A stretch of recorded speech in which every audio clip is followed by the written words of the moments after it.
Testemunhos para a Igreja, volume 4, capítulo 63, A Devida Educação. A educação compreende mais que conhecimentos de livros. A devida educação inclui não somente a disciplina mental, mas aquele cultivo que garante a sã moral e o correto comportamento.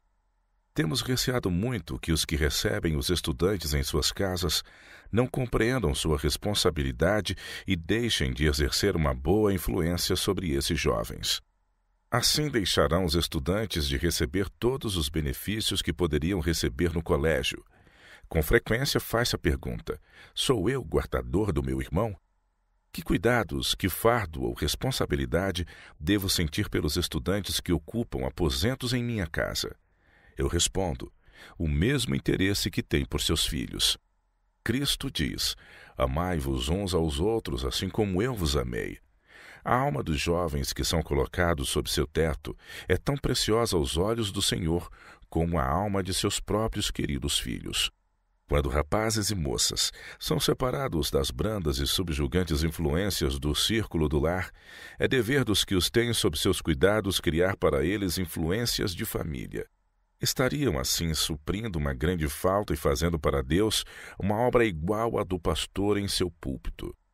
Circundar esses estudantes com uma influência que os preservaria das tentações para a imoralidade e conduzi-los a Jesus é um trabalho que o céu aprovaria. Graves responsabilidades recaem sobre os que residem nos grandes centros da obra, onde há importantes interesses a serem sustentados. Os que preferem residir em Battle Creek devem ser homens e mulheres de fé, de sabedoria e de oração. Centenas de jovens de várias disposições e educação diversa se associam na escola, e requer grande cuidado e muita paciência equilibrar na devida direção espíritos torcidos por uma educação errônea. Alguns nunca foram disciplinados, outros sofreram demasiado as rédeas, sentindo, quando longe das mãos vigilantes que as dirigiam, talvez as apertando demais, que se achavam livres para fazer o que lhes aprovesse. Desprezam até o próprio pensamento de restrição. Esses vários elementos postos ao lado uns dos outros em nosso colégio inspiram cuidado. Provocam preocupações e pesada responsabilidade não só aos professores, mas à igreja inteira. Os alunos de nosso colégio acham-se expostos a múltiplas tentações. Serão postos em contato com pessoas de quase todo tipo de espírito imoral. Os que possuem qualquer experiência religiosa são passíveis de censura se não tomam posição de resistência a toda má influência. Muitos, porém, preferem seguir a própria inclinação. Não consideram que precisam construir ou arruinar a própria felicidade. Está em suas mãos aproveitar por tal forma o tempo e as oportunidades que desenvolvam caráter capaz de torná-los felizes e úteis. Os jovens que residem em Battle Creek estão em constante perigo porque não se unem com o céu. Se fossem fiéis à sua profissão de fé, poderiam ser ativos missionários para Deus. Por revelar interesse, simpatia e amor cristãos, poderiam beneficiar muitos jovens que de outros lugares vêm para Battle Creek. Fervorosos esforços devem ser feitos para evitar que esses principiantes escolham companheiros superficiais, frívolos, amantes de prazeres. Essa classe exerce desmoralizante influência sobre o colégio, sobre o hospital e sobre o setor de publicações. Nossos números estão constantemente aumentando, e a vigilância e o zelo para conservar nossa posição estão diminuindo constantemente. Se quiserem abrir os olhos, todos poderão ver para onde as coisas se encaminham. Muitos que se mudam para Battle Creek, a fim de dar a seus filhos as vantagens do colégio, não sentem ao mesmo tempo suas próprias responsabilidades ao fazerem essa mudança. Não compreendem que algo mais que o seu próprio interesse egoísta deve ser levado em conta, que eles podem vir a ser um estorvo em vez de uma bênção, a menos que venham com o pleno propósito de fazer o bem, tanto quanto de obter o bem. Ninguém, entretanto, precisa perder sua espiritualidade ao vir para Battle Creek. Se quisermos seguir a Cristo, não está no poder de ninguém desviar-nos do caminho aberto para que nele andem os remidos do Senhor. Ninguém é obrigado a copiar os erros de professos cristãos. Se ele vê os erros e faltas dos outros, será responsável diante de Deus e diante de seu próximo se não der melhor exemplo. Mas alguns fazem das faltas dos outros uma desculpa para os próprios defeitos de caráter e até copiam os próprios traços objetáveis que condenam. Tais pessoas fortalecem aqueles de quem se queixam estarem seguindo uma conduta não cristã. De olhos abertos, eles caem no laço do inimigo. Não são poucos os que em Battle Creek adotam este procedimento. Alguns têm ido a lugares onde estão localizadas nossas instituições com o motivo egoísta de ganhar dinheiro. Isso não beneficia os jovens nem por preceito, nem por exemplo.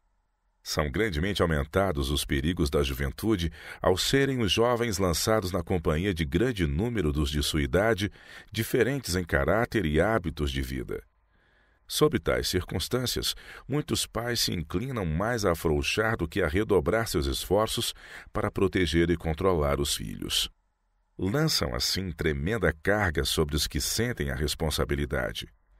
Ao verem esses pais que os filhos estão ficando desmoralizados, dispõem-se a lançar a culpa sobre os que estão à testa da obra em Battle Creek, quando os males foram causados pela própria conduta dos pais.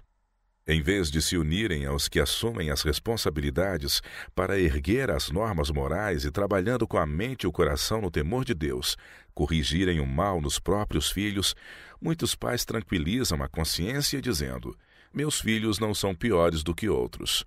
Procuram esconder os manifestos malfeitos que Deus aborrece para que os filhos não se ofendam e tomem qualquer atitude desesperada. Se o espírito de rebelião lhes está no interior, muito melhor é dominá-lo agora do que permitir que ele cresça e se fortaleça pela condescendência.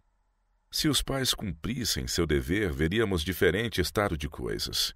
Muitos desses pais se desviaram de Deus, não têm sua sabedoria para perceber as artimanhas de Satanás e resisti-las. Nesta fase do mundo, os filhos devem ser estritamente vigiados, devem ser aconselhados e controlados. Eli foi amaldiçoado por Deus porque não restringiu a seus ímpios filhos pronta e decididamente. Há pais em Battle Creek que não estão fazendo melhor do que Eli. Temem controlar os filhos. Veem-no servindo a Satanás com arrogância e passam-no por alto como uma desagradável necessidade que tem de ser suportada porque não pode ser remediada. Todo filho e filha deve ser chamado a prestar contas quando se ausenta de casa à noite. Os pais devem saber em que companhia andam os filhos e em que casa passam eles as primeiras horas da noite. Alguns filhos enganam os pais com mentiras, a fim de ocultar seu procedimento errado. Uns há que buscam a sociedade de companheiros corrompidos, visitando as ocultas bares e outros lugares proibidos de diversão na cidade. Há alunos que frequentam as salas de bilhar e metem-se em jogos de cartas, lisonjeando-se de que não há perigo. Uma vez que seu objetivo é meramente divertir-se, sentem-se em perfeita segurança. Não são apenas os de classe mais baixa que fazem isto. Alguns cuidadosamente criados e educados, a olharem estas coisas com aversão, estão se arriscando a penetrar em terreno proibido. Os jovens devem ser regidos por princípios firmes, a fim de poderem desenvolver devidamente as faculdades com que Deus os dotou. Mas seguem tanto e tão cegamente aos impulsos, sem consideração para com o princípio, que se acham constantemente em perigo. Uma vez que lhes não é dado ter sempre a guia e proteção dos pais e tutores, precisam ser exercitados na dependência de si mesmos e no domínio próprio. Devem ser ensinados a pensar e agir por consciencioso princípio. Aqueles que se acham empenhados em estudo necessitam relaxar-se.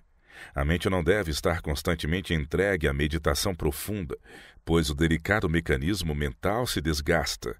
O corpo, bem como a mente, devem fazer exercício. Há, porém, grande necessidade de temperança nos divertimentos, da mesma forma que em todas as outras atividades. E a natureza dessas diversões deve ser cuidadosa e inteiramente considerada. Cada jovem deve perguntar a si mesmo: que influência exercerão essas diversões sobre a saúde física, mental e moral? Deverá minha mente tornar-se tão obcecada que se esqueça de Deus? Deixaria eu de ter sua glória diante de mim? Deve-se proibir o jogo de cartas. As companhias e tendências são perigosas. O príncipe dos poderes das trevas preside nos salões de diversões e onde quer que haja jogo de cartas. Os anjos maus são hóspedes familiares nesses lugares. Nada existe de benefício à alma ou ao corpo nesses divertimentos. Coisa alguma para fortalecer o intelecto, nada para provê-lo de ideias valiosas para o uso futuro.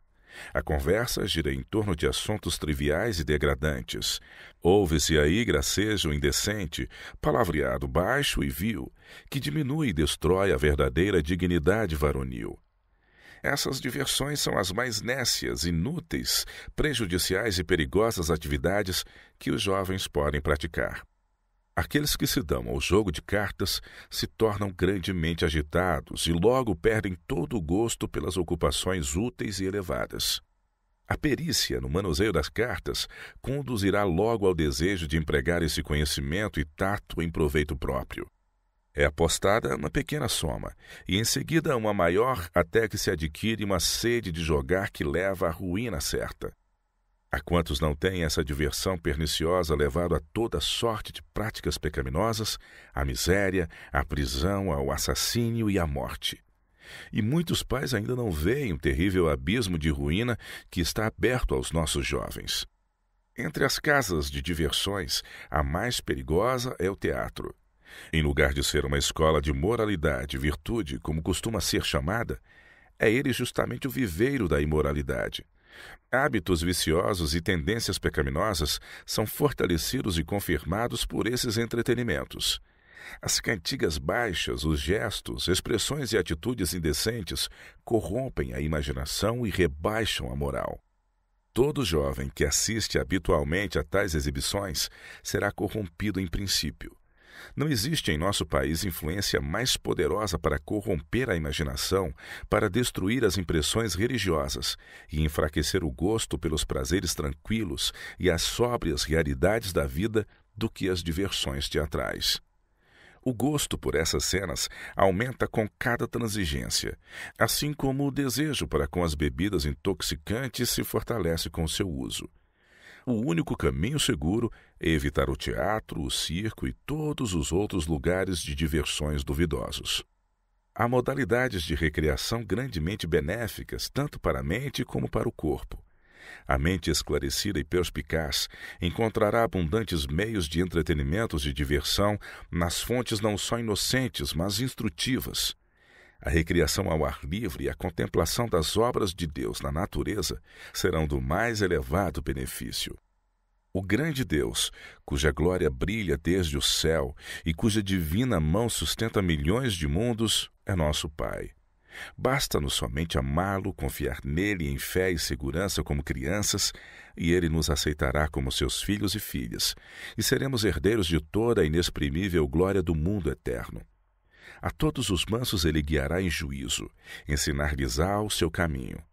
Se andarmos em obediência à sua vontade, alegre e diligentemente aprendermos as lições de sua providência, dentro em breve ele dirá: Filho, entre para as mansões celestiais que lhe preparei.